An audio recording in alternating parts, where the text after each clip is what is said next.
Hi, this is George from Meanwhile the Podcast, and you are listening to the Rebel Base Card Podcast. Great pull, kid. Everything's under control, situation normal, but everything's perfectly all right now. We're fine. We're all fine here now, thank you. How are you? Everything's gonna be all right, kid. You found the Rebel Base Card Podcast. She may not look like much, but she's got it where it counts, kid.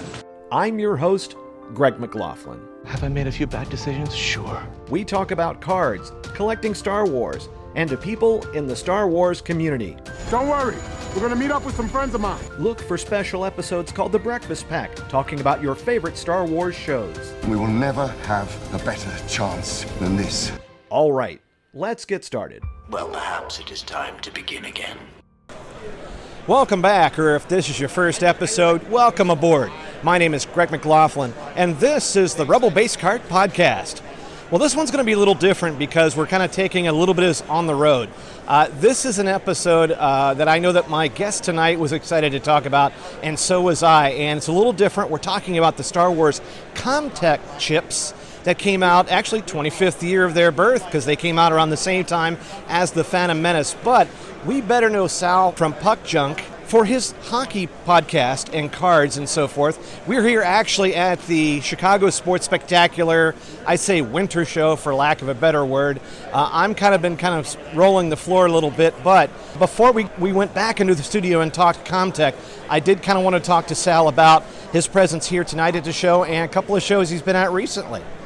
Yeah, so I'm doing 2 shows in 3 weekends, which is a lot of work. I was in Toronto for the Sport Card Expo, which is mainly a hockey show. Did see some non-sport there, did see some baseball, basketball, football. You have a lot of American dealers who will come north of the border with non-hockey, like baseball and stuff like that. And then some Canadian sellers who have like the Star Wars cards and some of the non-sport cards, especially some of the older, like tobacco cards, or I should say the tea cards that were, like Birds of the World and stuff like that. But I was mainly there for hockey. And then 2 weekends later, I'm here back in Chicago selling at the Chicago Sports Spectacular. I did sell a Return of the Jedi set from 1983, complete, no stickers, but complete, nice shape. So I did sell some non-hockey tonight. So far, so good. But it's only Friday. It's been kind of a slow show overall, but it's all right. I'm enjoying myself. And I think also, although you sell and deal mainly with hockey, kind of like non-sport, especially with Star Wars, when you find yourself at a bigger show, and I think that's kind of the takeaway of some of these other shows, the hockey stuff is not as prevalent, and so we kind of have to look a little harder. But the one thing I did like is a lot of the content you brought up during that show is, buying across the border. I really loved about, when you're having to declare things and how to deal with customs and how to, package your stuff back there. So what I like about, having my listeners also listen to Puck Junk is a lot of the stuff overlaps. Even though the topic is not the same, I think that we're all in the same boat. We had you on earlier for the Topps Upper Deck deal. But here, what I like about what you sell is not only do you sell your hockey and you have everything current here, but you also have some great t-shirts, you have some non-sport and other things. What are kind of things that you're expecting this weekend? Well, because I specialize in hockey, I know that 9 out of 10 people are not going to look at my table very hard. So I expect to be ignored by about 90% of the population, but that's okay because it's a bigger show. So even 10% of the people at a bigger show is good. A show like this, you expect people from all walks, right? And people like yourself who come here. This is not a non-sports show, but it's big enough that you're going to find non-sports cards here, right? Whereas like a little one-day show, you'll probably just find Pokemon as far as non-sports goes. You go to a big show, you'll find a little bit of everything. And the other thing, too, is that, a lot of people collect multiple sports, and a lot of people collect certain players. Last year at this time, everybody wanted Connor Bedard cards. Even if they weren't hockey fans, they just wanted his cards. They wanted to collect his cards, right? Now, he's not having the greatest second season so far, but there are people who are still collecting his cards, and they're not necessarily hockey collectors, but they're collecting him. How people might not be basketball fans, but they know who Michael Jordan is. They want a Michael Jordan card for their collection. Okay, that one's cheap, I'll buy it. You know what I mean? So it's kind of like that. You get a lot of casual collectors who pick up a little bit of everything. I'm the same way with other sports. I mean, I picked up a Bo Jackson baseball and football rookie card at a small show I went to recently because I'm like, oh, I don't have those. I want those, you know what I mean? But I'm by no means a baseball or football collector. But one of the things that we're talking about tonight on this show is Star Wars CommTech, which is a subject that I knew very little about, almost nothing. But during our conversation, you were nice enough to kind of show off some of the wares.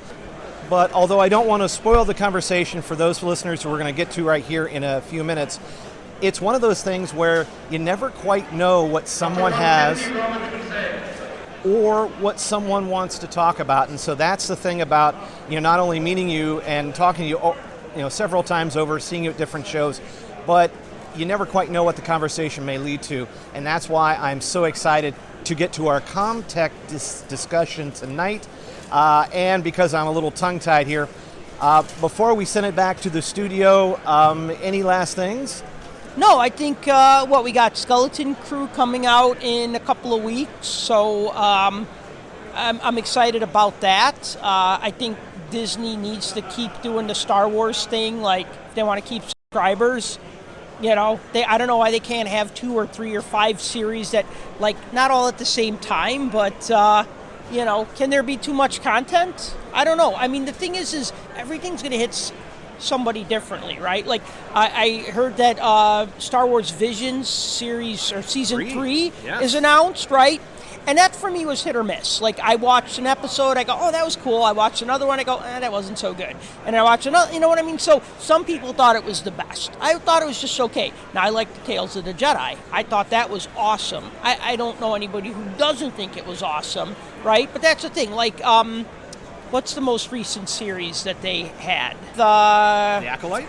Yeah, The Acolyte. See, I already suppressed its name. I know you're not having me on to talk about TV shows, but, like, this is my time to vent. I'm on a Star Wars podcast, so I get to vent. It's like, there are people who think The Acolyte was great. I'm not one of them. Like, it's just like everything disappointed me. And I was listening to your show religiously each week, and you guys were saying, give it time. This is a 10-episode thing or 8-episode. It's a story arc.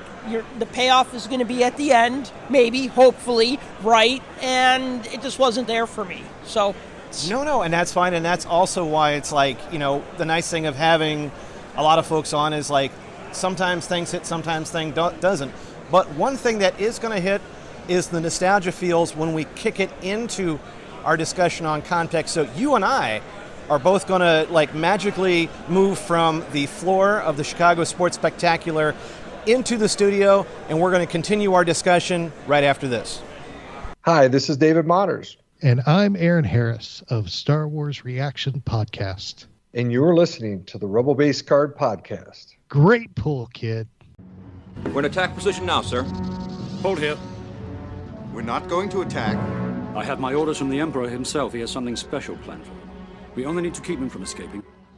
In the 90s, with, Heir to the Empire, with, Shadow of the Empire, Star Wars is starting to make a comeback. They've still been releasing, some product, but as far as, like, getting kids excited about Star Wars.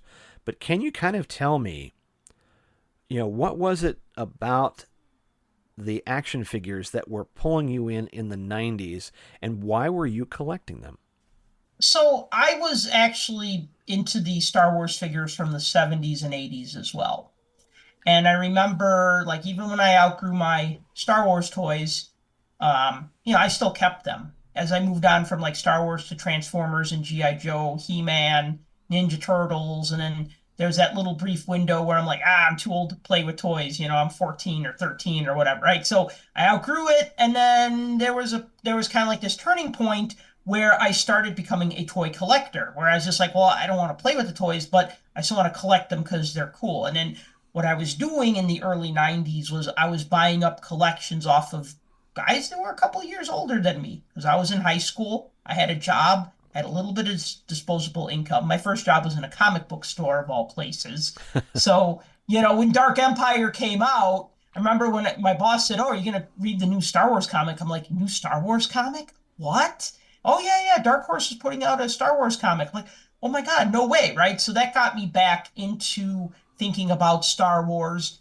Boys who were a couple years older than me, they were in college. They had no use for their Star Wars figures. I was buying up collections, keeping the ones I needed, selling off the ones I didn't need, and, just hungry for more Star Wars stuff. Like, what else can I buy? Because I really like this. It's kind of like, like I went from like liking it as a kid, where you're just like, "Oh my God, this is awesome. This is the greatest thing ever," to like appreciating it as an adult, still having that really deep nostalgia for it. But it was something that I wasn't ashamed to say, "Oh yeah, I like Star Wars," right? So, I mean, I remember like they put out these Star Wars bendable figures, and I was just like, these are terrible. Like, they included a Star Wars trading card, and I'm like, well, that's cool, but that's the same as the Star Wars Galaxy card. But I'm like, I don't really want to buy these. Like, I want to buy them because they're Star Wars, but I don't want to buy them because I'm not going to get any enjoyment out of them, out of having them, right? But then when they started coming out again with Star Wars figures in '95, I tried to resist because, it's funny, I go in cycles. Like, at that time in my life, I was really big into hockey collecting. And it's funny because I slowed down and stopped the hockey collecting to get back into action figure collecting. So it's funny, like, how I kind of have like these hobbies that sometimes I would do them both at the same time. Sometimes I do one more than the other. Sometimes I completely stop doing one and focus on the other one. And I remember when I was still buying hockey cards, but I'd be like, "Wow, that Boba Fett figure looks really cool. All right, you know what? Maybe I'll just buy Boba Fett because he's Boba Fett." And I bought that one. And then I bought, wow, that R2-D2 is like way better than the one that I had in the 80s where like the chest was just like a sticker, with like the details on it, right? So it was just the level of detail and the fact that I was a toy collector. I mean, I was collecting, G.I. Joe, Transformers, and old Star Wars. And even though I was like pretty heavy into hockey collecting, I still was toy collecting as well. So it was just like, yeah, I'm back. I'm in. You know what I mean? And then, I'm like 20 at the time, so I can drive to 3 different Toys R Us's and see if they got any new Star Wars figures. You couldn't do that when you were 10. Well, how were you opening them? Were you storing them in a bin? How were you kind of either displaying your collection or organizing them? So with the 90s Star Wars figures, because the 80s, 70s, 80s figures, there was a finite amount of them. And most of those would just be put into display cases or in the collector cases. I wasn't really putting those out on the shelves because even though those were worth money and the newer ones weren't really worth money, the newer ones looked nicer. You know what I mean? They just had better detail, better whatever, right? So, yeah, I was doing what everybody was doing. I was buying 2 of each one and like opening one, putting one on display, and then keeping the other one in package. Like sometimes I'd go to like Toys R Us and I'd buy like so many figures that I would just take like the shipping box that they came in, or like I would like know the person like who worked at whatever store it was, whether it was like Toys R Us or KB Toys or Service Merchandise or Venture or whatever. Dating myself with all these dead stores that don't exist anymore. KB's and Venture and Service Merchandise. But like, I'd be like, "Hey, I'm buying like 10 figures. Can I just have this shipping box that they came in?" And they'd be like, "Yeah." So a lot of times I was like keeping them in like those boxes that said like Star Wars Series 1 assortment case number, you know what I mean? Like that sort of thing. And, then of course, with like the stormtroopers and stuff, I was always like, man, I always wanted to have more than one stormtrooper. And now I can, Yeah, well, when you're like 10, you can't because your parents are like, "You already have a stormtrooper. Here, get a snowtrooper," or, here, get Squidhead because you already have a stormtrooper, so.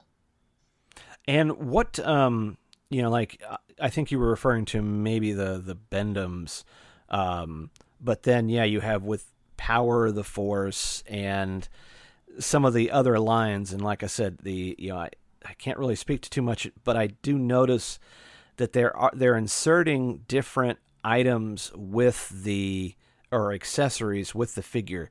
Can you kind of talk about what you were maybe seeing at the time as far as like the things that would come along with the figure, whether it was a card, whether it was a action pack or something else? Yeah, so I mean, the one reason I remember you were talking a lot about the 25th anniversary of episode 1. And that got me thinking, oh man, that's the 25th anniversary of the CommTech chips that came with some of the figures in 99. And so, I mean, like originally the Star Wars figures, and I want to just back up a little bit just because this puts things into context. Sure. Hasbro bought Kenner. Right.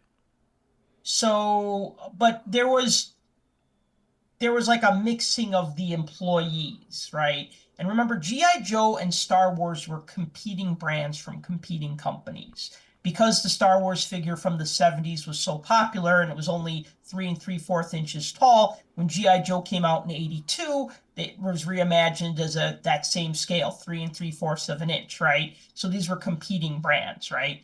One of the things that ended up happening was that G.I. Joe got canceled in 94. Part of it was lagging sales, but part of it was also, just the infighting with the company, with people in the company, right? So now the person who is maybe in charge of this brand is now in charge of that brand or overseeing the boys' toys and say, you know what?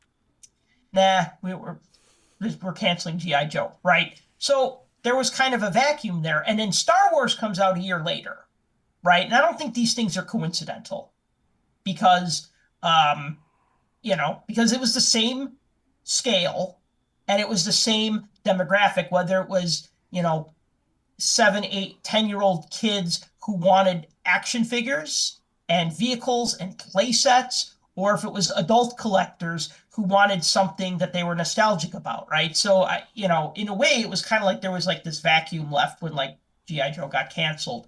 But with the Star Wars figures, I mean, first they were just putting out the figures, and then they like changed the packaging from like orange to green, kind of looked like Luke's lightsaber, that color green. And then they put like a hologram sticker on it, like, hey, because holograms, right? If we put a hologram on it, then it'll sell better, right? And then what they did, then they would put a slide. Remember slides? Mm-hmm. Oh my God, I don't even know how to explain slides to students because they don't even know physical media. So like slides, right? So they called them freeze frame figures. And they would come with a slide that showed a still from the movie and it would show that character, which I guess kind of makes sense for like the B and C list characters because you'd be like, wait, was that guy really in the movie? Was that guy really in the movie? Yeah. Oh, okay. There he is on this little slide. Yep. That's a scene from the movie. Okay. And then what was funny was that the Star Wars figures were so popular. Like they started out like you'd go to like a Toys R Us and they'd get maybe like a case of 12. They'd put them up. They'd be gone in an hour. You'd get there and you'd be like, another Luke Skywalker. I already have that one. Right. Then they'd order a few more cases and eventually you'd have like the whole wall would be just full of Star Wars figures. The problem was by the late 90s, they were glutted with the figures. And, people would come in and they'd buy the ones they wanted. And then you'd look on the shelf and there'd be like tons of Gamorrean guards that nobody wanted, right? And so Hasbro had to do something because episode 1 was coming out. So actually, I don't think this answers your question, but this is a great story. No, I love this. The first thing the toy stores did, especially Toys R Us, because this is where it was. Toys R Us, they marked down their figures from $4.99 to $2.99 because they were trying to get them to sell. But then the other thing is that Hasbro wanted there to be no figures on the shelf because they wanted it to be all episode 1. Or they wanted them to be carrying the episode 1 figure. So the problem with like toys is like if a toy store has those on the shelves, they're not going to order more. So if they say, hey, but it's the new wave for 2024, and they go, yeah, buddy, I still got a shelf full of the toys from 2023. That was one of the problems with the Masters of the Universe figures from the early 2002s. they put so many He-Mans and Skeletors in there that those would be on the shelves. The shelves would just be full of He-Mans and Skeletors because everybody was buying the other characters. So when the new assortments of figures came out, the toy store would say, no, thank you. We got tons of these on our shelves, right? And they're not like really worried about who it is. So with Star Wars, they were marking them down to $2.99. What Hasbro did then was they sent these toy stores the stickers. Remember like the vintage Star Wars figures in the 80s? They'd have like the sticker on it. They would say, send away for a free Nine Numb figure or Emperor figure or whatever. They put these stickers on and they said $2 off this figure. Now, the figures were already $2.99. So they were ringing up at 99 cents. Wow. So me and my college roommate, we just went nuts. We probably spent like $50 each. We were just like, wait, how many Royal Guards do you see in Jedi? Oh, you see 6. Okay, well, I guess I'm going to buy 6 of them then. Let's see, Stormtroopers hang out in groups of 8. So maybe I'll buy 16 Stormtroopers, right? Because they had them on the shelf, right? Like, okay, sure, I could use another Gamorrean guard. We don't really know how many there were in Jabba's palace. There could have been a whole, but they could have been working in shifts, right? It could have been like a rotation, right? Or whatever, right? So they did that because they needed to make the shelf space. And then when the episode 1 figures came out in 99, they had this new gimmick called CommTech chips, which were basically a computer chip that was also a display stand. It had a peg that would fit into the figure's foot. Trying to find, here we go. So like, here's the one for, well, that's not an episode 1 character. Let me find an episode 1. Here we go. Mace Windu, right? So Mace Windu, all right? Like that's the chip, that's the peg. It would fit into the figure's foot, so it would make kind of a display stand. So it had some sort of usefulness to it. Oh, that's cool. But then in order to make it work, and I thought this was, at the time, I thought this was really cool. Now it just sounds terrible. But okay, so you needed one of these, which looks like the communicator that they used in episode 1. Yeah, the big shaving razor, yeah. Yeah, you look surprised, like you never saw this before. You never saw this toy before? No, I have not seen it. Okay. Yeah. So anyway, so like, I don't know if you heard that or not, but let me bring this close to the mic here. So let's see. May the force be with you. Did you hear that? Oh, that's pretty dope. Hang on. I do not believe the Sith could have returned without us knowing.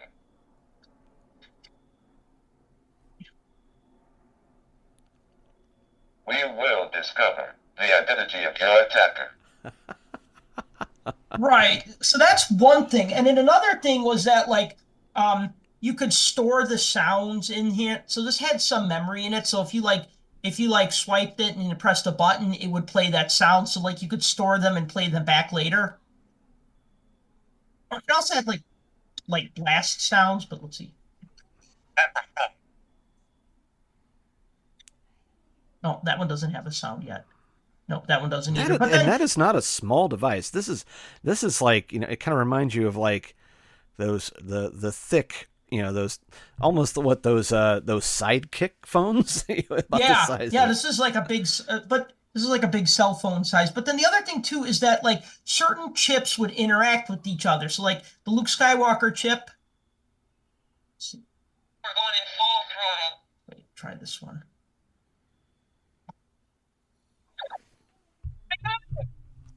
And then the Han Solo chip.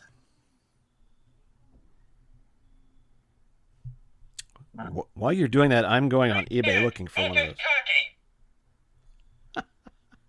Yeah, so like he goes, I got him, and then the Han Solo chip says, Han Solo chip says, "Great kid, don't get cocky," right? So they would like certain ones would interact with each other. So if you like played one, and then if you played like Obi-Wan, or if you played Qui-Gon, then Obi-Wan, like if it said a certain thing, then he would say whatever he said to him in the movie, right? So they tried to make, this is like, I mean, now like smartphones could do all this stuff with like no problems, or, if you think of like QR codes and stuff like that. But I mean, storing data on a chip and then that data getting like passed along to a external speaker basically, but wirelessly, and then it like knowing, oh, I played this, this chip saying, oh, I played this sound, so now the other chip goes, okay, so I'm going to play this sound. So that's pretty cool. I mean, for the time, 25 years ago, that was kind of a big deal. I mean, you had like all these like there was really a big push for like interactivity with toys, with lights. I mean, there was always lights and sounds, but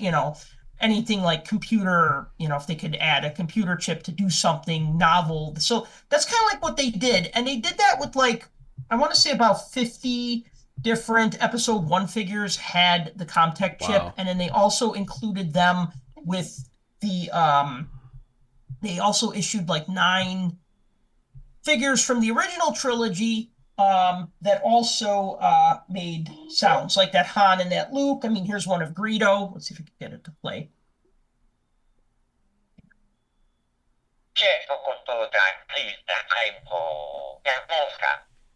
Right. So, so they did, and then this Darth Vader one is like terrible because it sounds nothing like James Earl Jones, may he rest in peace. But just the sound is just so bad. Let's see if we can get it to play. What have you done with those guys? Ooh, yeah. Hang on. Wait, this one's better. You're like a thief disturbing.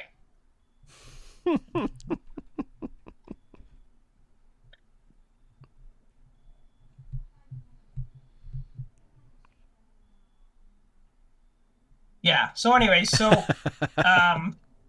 yeah. So I mean, it was a cool thing for the time, although it did really increase the price because, like I said, the figures were like $4.99, and then I want to say with like the CommTech chips, they were like $6.99. I mean, they were $1 or $2 more. And then I was living in downtown Chicago. There was like this big Toys R Us on State Street that was like the flagship Toys R Us because they'd have everything. But the figures, they were usually $1 more. And I remember like coming home one day and I bought like Newt Gunray. Why? I don't know. But it was like, and I'm looking at it, I have it sitting on like my shelf. I'm in college now, and yeah, I'm still collecting figures. And one of my roommates, he was also super huge into Star Wars figures. Funny what you can bond over. Like, oh, you collect Star Wars figures too. Let's be friends, right? Like, and then he ended up being my roommate. But like, I bought like this, I want to say it was like Newt Gunray or Rune Hako, one of the Nemoidians, and I'm looking at it and I'm like, this figure cost me like $10 with tax. It was like almost 10, it was like maybe $9 or $10. But then I'm like, but the detail was so good. You know what I mean? Like on the robe and everything, like so it was like, the figures got nicer. And then I think because this was like a technology that, Star Wars figures were going to sell whether they had a talking chip or not. So right. They got rid of the talking chip after like 99, 2000. Then by then they did away with kind of they had like the episode 1 figures and the Power of the Force figures, and then they just kind of made it Power of the Jedi, and then that was just kind of like everything for a while until episode 2 came out, and then they had like all these different series in like the 2000s, and then I think by 2007, that's when I just said, all right, I've had enough. There's just too much to collect, you know what I mean? And sometimes it's like if you're given too many choices, you don't choose anything. Well, it's an interesting thing now, as you maybe go back through them, are there ones that you're like, I can't let go of this? Or, how do you kind of approach, or how have you been approaching, all right, it's time to maybe thin the herd a bit? I mean, I don't know. This is going to sound really sacrilegious, but I've just been systematically going through things and just selling them. I'm kind of like, as I get older and I start thinking like, like everything has like a time and a place, you know what I mean? And like, so right. It's funny because like, okay, I used to be like, one of the big collections I had was Transformers. I sold off probably about 80% of my Transformer collection. I was setting up at a Transformers show called TFCon, and this woman looked at me and she's like, "Are you okay?" I'm like, "What?" She's like, "Are you like dying of cancer?" I'm like, "What?" She's like, you have everything. Why are you selling it?" Like, she couldn't believe that like I was selling like you have like these rare mint in box Japanese only characters, and you have like all, and I was just like, no, you know what? It's time for somebody else to enjoy them, right? And I kind of felt like that with like my Star Wars figures too. Like they used to mean a lot to me, and I kind of feel that like philosophically, I can enjoy Star Wars without needing to buy everything Star Wars. Now, I have been buying some of the cards again because, like you said, they've been doing those throwback designs, and they did some that were designed to look like 7980 Topps hockey cards. And then they were also like Mandalorian characters. And I'm like, okay, this is just hitting all the right notes for me. It looks like a hockey card, but it's Baby Yoda. All right, yeah, I'm buying it. So I'm not giving up everything like fandom related, but like just certain things. Like just looking when you downsize, you just say what's taking up a lot of space. It's the Star Wars figures. I haven't looked at them in 25 years or 20 years, or like these newer ones. I probably haven't really looked at them since like 2010 or whatever. So I don't know. I just think it's just like you just, I mean, everybody has their own process, and I would never tell people like, oh, you should sell your collection if it's taking up a lot of room. You just get a bigger house, But like, again, it's just like what gives you enjoyment, right? So like I don't know if I really need to have like 20 stormtroopers anymore. I might keep one, but I don't really need 20 of them. Well, it's also interesting, I recently this year I'd find after I've been looking for my original Kenner for years, and I've been obviously looking at all the wrong places. But what was interesting is that I kind of had kind of for the time I was looking for them, I'm like, I'm not going to buy any more. I'm not going to rebuy them because I know I have them, and only if I'm just saying, all right, if I finally give up and say that they must have either gotten pitched or they got put in a box or something along those lines, I don't want to rebuy them. So I'd been kind of picking at them, but it was kind of interesting. Like once I found them, and I had to kind of sit there, and I think I looked at them in their small box for about 10 minutes before I even touched them, because I was like, you're like, what happens when you finally find these? But what it kind of made was like, whereas with the ones that I'd been kind of collecting around, like I still had a lot of the original 12. I had 11 of the original 12.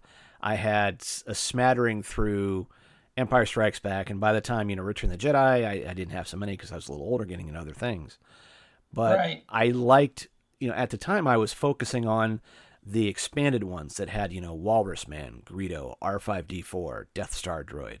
And then, so it was kind of cool to have that because I'm like, all right, I can have this little cantina thing happening here. I've got these ancillary ones. And now that I have my Kenner back, I'm like, okay, cool. They complement those very well. I have, some of these. But now I start looking at Empire going, well, I never really got around to getting Lobot or the Bespin Guards or some of these ones that at the time when the movie came out, you're like, oh, okay, I don't really care too much about these figures. But now you go, oh, these are some of the ones that they kind of have a history of now being a character that some people will collect, or it's just kind of cool because you go, well, everybody has the, you have the Han Solos and the Lukes, but how many people have the Death Star droid, or how many people have both Bespin security guards, or maybe I want to get that Cloud Car pilot. Maybe I want to get the Cloud Car finally. Some of these sort of vehicles that you go, these are not terribly expensive. It's almost like when you're putting together a vintage set, as I've been kind of talking about with my 56, going 80 to 90% of this set are all commons. It's the last mile. But then once you kind of have that, you go, now I can kind of really focus. And kind of what you're talking about is that once we have our collections, you go through that huge spurt where you're grabbing everything, like you're grabbing that, and now you start to kind of thin down to go, you know what, truth be told, I'm not looking at this, I can let this go. But there's a couple of things to go, what's left is what means to me or what speaks to me, or you go, that CommTech chip, especially the Greedo one, considering how many times Greedo has changed, that's actually kind of funny because I think that's more along the lines of, like that may have come from special edition, but I'm like, that sounds like more like what I'm used to hearing Greedo say than McClunky, right? And so some of that has, has a little bit more meaning, but I also love the fact that someone put thought not only into having the chip do something, because right around that time, that late 90s, the introduction of MP3 players, or I'm a little early, but sort of these devices that can store memory that are mass produced, but also the thought of having it can be a stand. It can be something that does this voice. It has, where getting into the gadgets and the .com era and all this.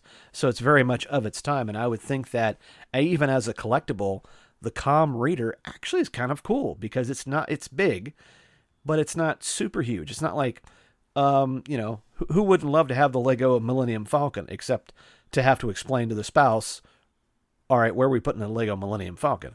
But something like that, as I've been putting several on the watch list while we've been talking, just to have it as a bookmark, that would be kind of fun because it doesn't take up a lot of space. Even if you don't go after the figures, you can still do the chips. And so you're like, that's kind of cool because it is something that it still works, right? How many of the Star Wars toys from the 70s, the battery compartments are, the batteries exploded in them or the electronics fizzed out. Yeah. All that kind of stuff where it doesn't work. And you will pay a hefty price sometimes for some of these toys that are working.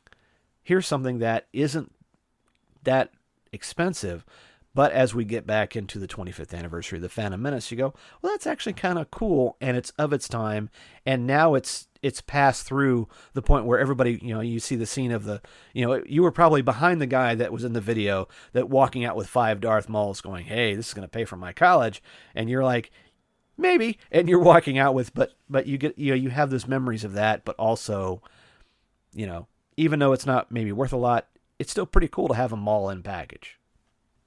Yeah, I mean, I think by the time episode 1 came out, I had stopped buying 2 of each one because, like I said, they were, because they went from $4.99 to $7.99 or whatever, and so you start going, oh, this is getting expensive, right? And so then it's just well, I'll just buy one and open it. But there are a few towards the end of that episode 1 line that are tougher to find, right? Like your Obi-Wan and your Qui-Gon and your first Darth Maul. Those are very easy to find because those came, those came out first.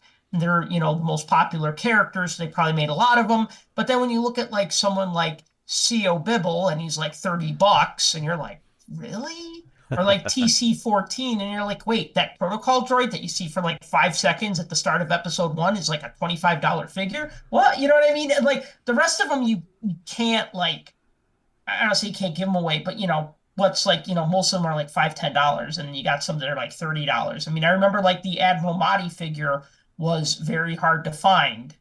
And I actually met the guy who played him and I was just cool. Oh man, I wish I had the figure to get signed. But I didn't have it. And so I got a bunch of photos signed instead, which is okay too. But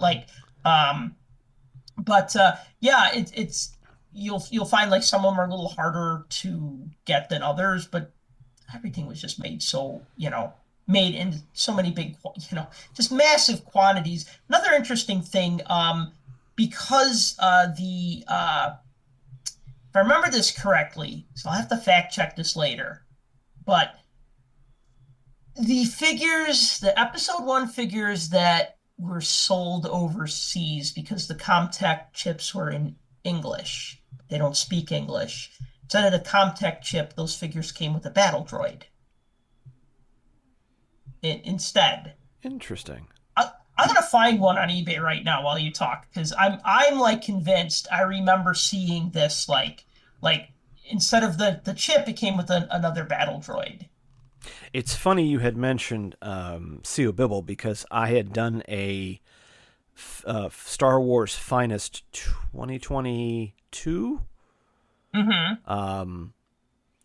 rainbow of his autograph. So Oliver F. Davies, who is the character actor who did C.O. Bibble.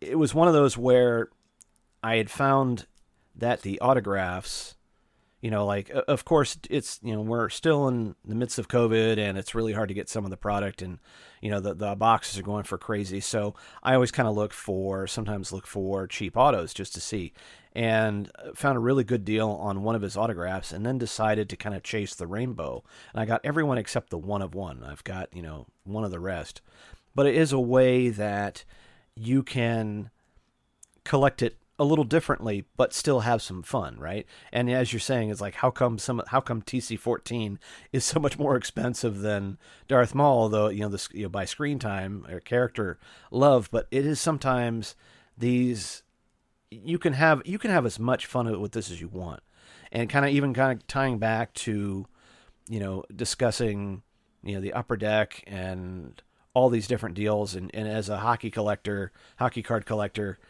what are some, like these things that speak to you or speak to somebody as going, well, how do I want to collect this? Do you go for the base? Do you go for the insert? Do you go for a character or a player? Or do you just want to go for, autographs or relics or scratch cards? There's not one way to do it, but I think if you have a passion and you enjoy it, even if it's for an obscure character, like when I found out that there was a character from one of the Disney Plus Star Wars shows that had my last name, Ryder McLaughlin, who did Wade from the Obi-Wan Kenobi series. I'm like, well, I'm rainbowing that signature for sure, because I'm like, now, could he have signed his name with both names and put McLaughlin on it? That'd be dope. No, he put it Ryder. However, I won't hold that against him, but it's still kind of cool. But it is just one of those things where it's like, once you have this, right, and maybe now we're maybe a more mature collector, or one where you're more careful with what you collect. No one's going to tell you the right or wrong way to do it, but if something speaks to you, I think that just makes it so much more fun and worthwhile, because at some point, yes, your collection may be the burden that your family has to ship out, or maybe by the time it's done, we hit that curve where we go back down and we start to go, all right, I love your thing. It should be in someone else's collection now. Maybe that is the burden of any collector, to go, I need to make sure that this thing that we've got to this point, whether it's a vintage thing, doesn't just end up in the landfill or doesn't end up in the trash. If I have to get rid of it, or if it's time, let's move it to someone else so that thing has that story continues, as it were. Yeah, I mean, one thing, this is maybe about 10 years ago, and this is probably what made me start thinking about this. I went to a pop culture conference, and there was this one guy who talked about, about collecting, and actually his discussion, he did this presentation. It wasn't really a panel, it was just him talking, but it's called What Happens to My Collection When I Die? And that made me think about it, because he said that, like, there's so many collecting myths that collectors cling to. Like, the first thing they think is, well, a museum will want my collection. And he says, no, that's not true. They might want one or two pieces, or they'll want an endowment to build a wing to display the collection. Like, you go to the Art Institute and you see, like, it's the so-and-so, it's the McLaughlin wing, right? Because with a generous donation from Greg for building this wing of the Art Institute to put all his his Renaissance paintings in, right? Or whatever, right? So it's like, they don't just want the things, they need the space to display the things. So they want money for it. So that's one myth. The second myth is, well, my kids will want my collection. And that's also a myth, because the thing is that because collections are usually behind glass or have a proverbial velvet rope around them, the kids never interact with them. Oh, I can't touch Daddy's Star Wars figures. Those are his valuable collectibles, So then they don't have any interest in it, right? So then they don't want it. So then a lot of times the widow ends up selling it for, I don't say pennies on the dollar, but maybe they're grieving and they can't really look up what each and everything is worth. So I mean, that's something that kind of got me thinking about it, right? Because it's just like, when you enjoy something, keep it. But then when you don't enjoy it, you can still keep it. You could keep it, you could do whatever you want. But I mean, I think for me, I was just like, yeah, I got a lot of stuff. I need to thin it out, between Star Wars, G.I. Joe, Transformers, hockey cards, starting lineup hockey figures, my Matrix collection, because I was really big into the Matrix in the late 90s. That was enough. It's funny, like, the Matrix was like what episode 1 should have been to me. Like, I was so disappointed in episode 1. I know this is a Star Wars podcast and it's heresy to be disappointed in anything Star Wars related, but like to me, like, the Matrix was like that movie that made me said, wow, right? And that's what I thought episode 1 was going to do for me. I mean, I think the prequels have probably aged pretty well. I don't know. I'll have to rewatch them. But I rewatched the original trilogy recently, so it's kind of in my mind now to, like, maybe go back and watch the prequels. Well, and also with the prequels, and like I said, we're not that too far apart in age, and so, the prequels hit us at a much different time in our lives, and, I think it's very hard to have that wow factor that you had as a 7, 8, or 9-year-old, or, whatever movie you saw first, or, whether you saw, Luke, I'm Your Father, or where it was a bunch of Ewoks, or maybe it was ones on TV, maybe it was the Droids cartoon, or the Endor movie. But sorry, no, but it is something where it's like a lot of the folks that I have met, that the prequels were their, were their childhood memories, or that was their introduction into Star Wars, and that's kind of the nice thing about it. The same thing like with hockey, right? Every season starts anew. And, it's one of those where all teams start at 0, and, you have a chance to hook somebody. And, it's interesting that we got here and all of a sudden, we moved to Chicagoland in the early aughts, and all of a sudden, the most important thing, Bill Wirtz dies, and then all of a sudden, they put the Hawks on TV, and they start getting, you start getting these amazing players, Taves and Kane and all this, and you start this whole new. It's like, my son starts going to games or starts seeing games, and you create these fans, and so it's just one of those whereas before it's like someone would have meant like, hey, Jeremy Roenick. Mm-hmm.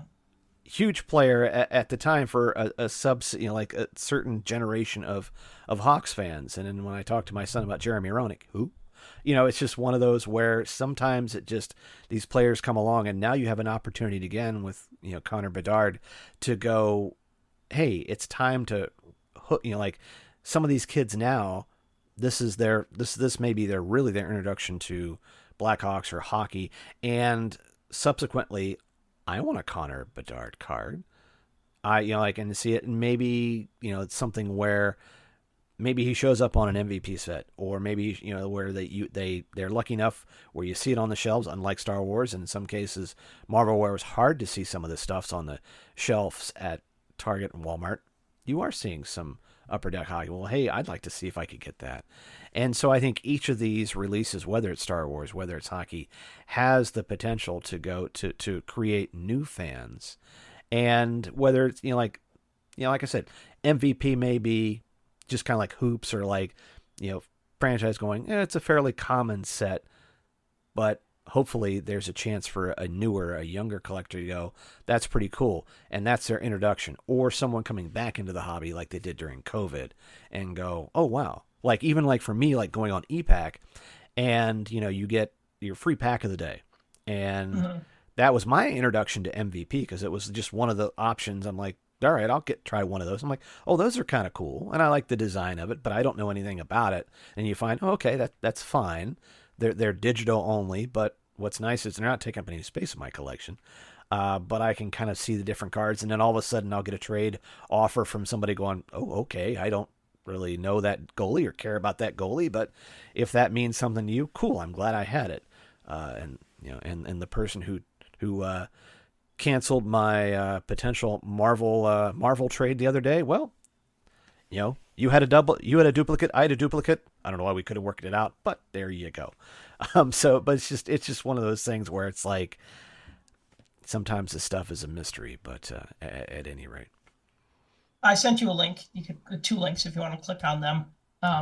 Supports what I said. Yeah, they swapped out the CommTech chip for a battle droid in some countries because the chips were in English. So, anyway.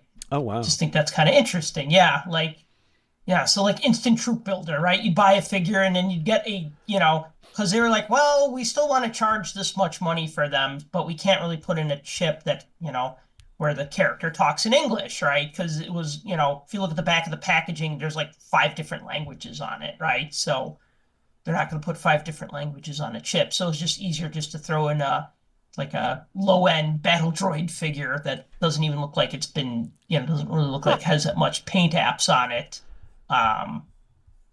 But that's actually kind of, it's actually kind of cool. I like that. It is, yeah, because I mean, it's like I said, an instant troop builder.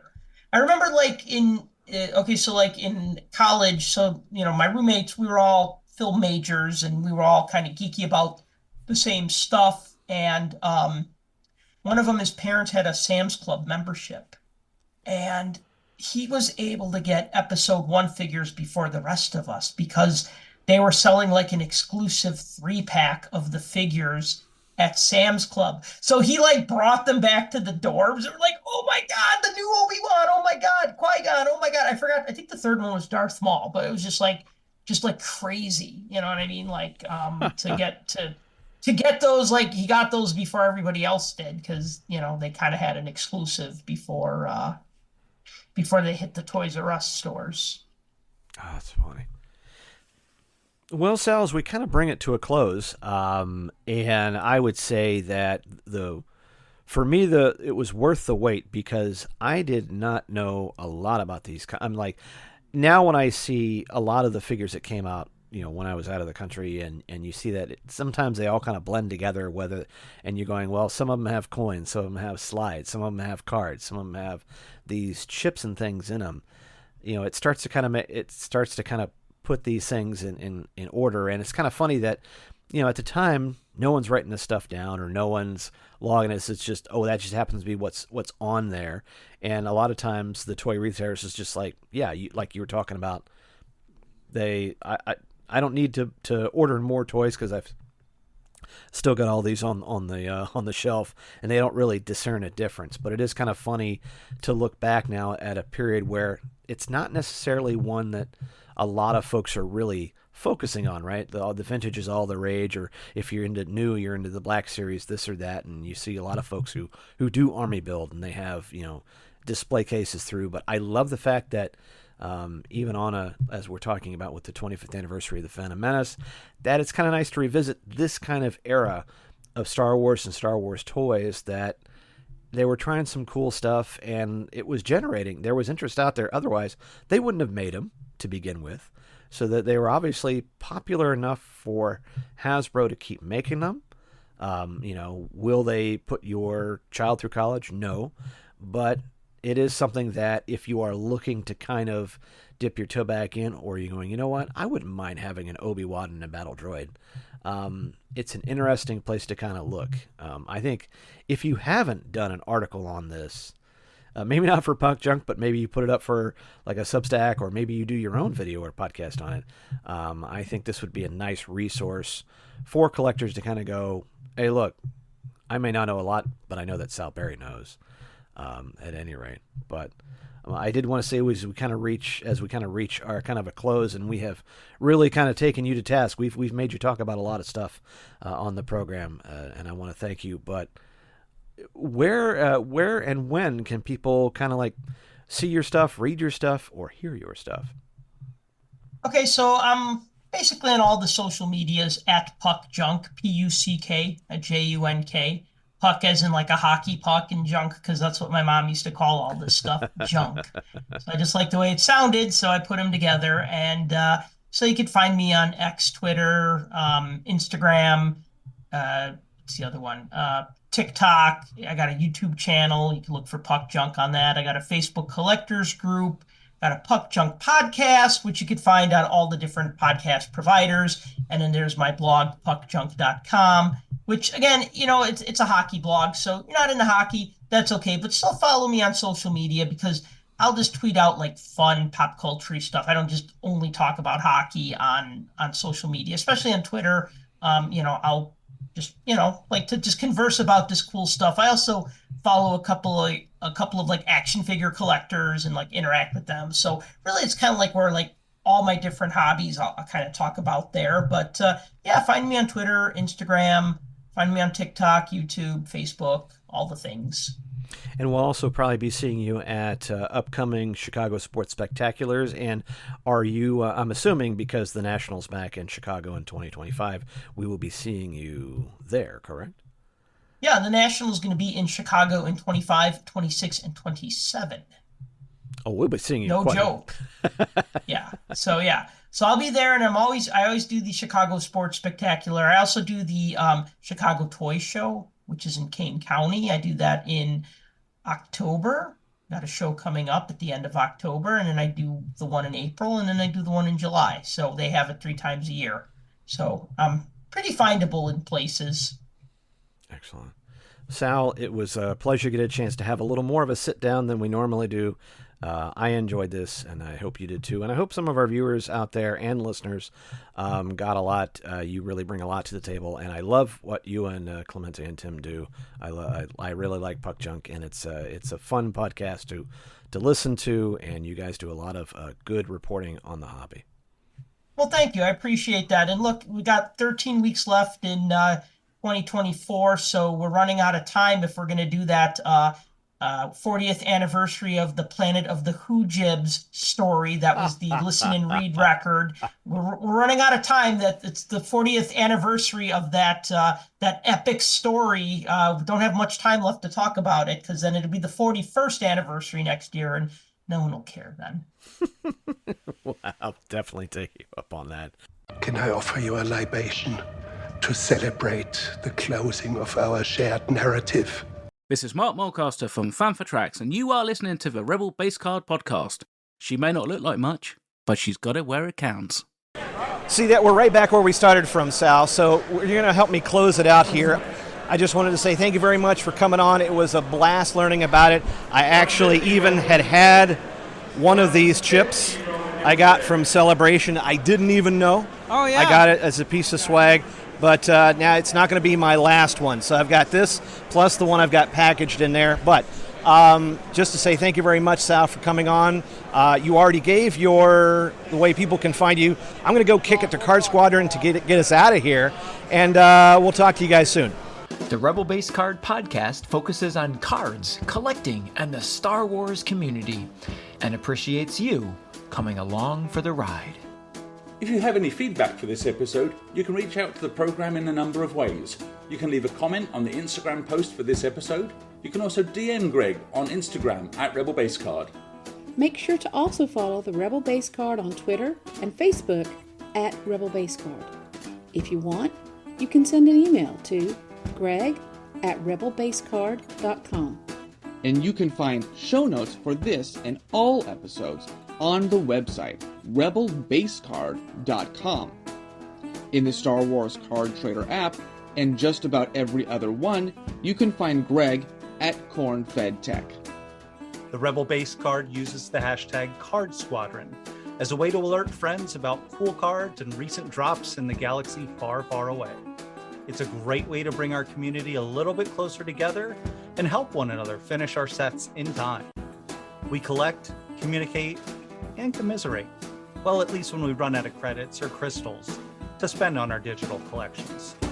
Join the fun, even if all the other cool squadron names were already taken.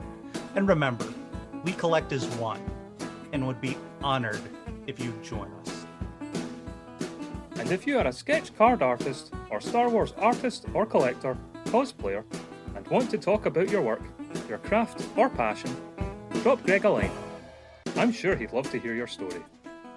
You can also help the show by leaving a comment or review on Apple Podcasts, or wherever you got this episode. Otherwise, the mission is clear. Keep those cards out of the hands of the Empire, and the Rebel Base Card will return soon. This podcast is not affiliated in any way with Topps, Disney, or Star Wars, nor is it endorsed by Disney or Lucasfilm, and is intended for entertainment and informational purposes only. All names and sounds and any other related items are properties of their respective trademarks and or copyright holders here in the U.S. and abroad. The official Star Wars website can be found at www.starwars.com. That's it.